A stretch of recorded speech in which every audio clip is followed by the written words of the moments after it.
Well, another thing that I found helpful to remove the starter out of this thing is if you come on this side and look over here under the throttle body, you will see the white wire, which is double-ended. One end ends up right here, and then next to it another double-ended wire that goes to the fuel pressure sensor. What you do want to do is you want to disconnect the fuel pressure sensor wire, which is 3-prom small connector, using a small pick to undo the clip on it, and just pushing on the white wire, double-ended, because the other end of this white wire winds up at the starter. It's just a testing site if you want to test it with a power probe, if you get the signal or not.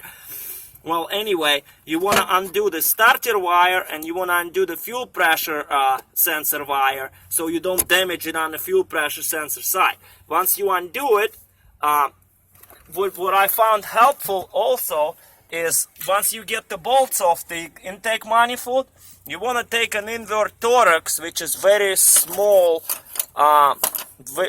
Torx. It's a E6. Invert Torx 6, and just remove the intake studs out, because it'll allow you remove the intake right up without having any interferences, because that back pipe I found is a little bit of a pain in the butt to remove. It's got some Torxes on the back that holding it on.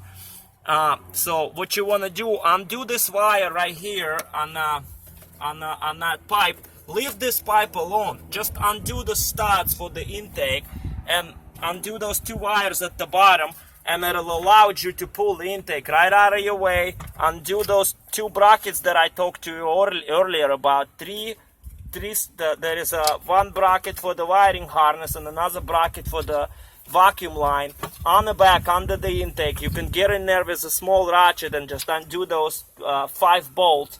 Leave those brackets loose, and it'll let you take the intake all the way out and access the starter.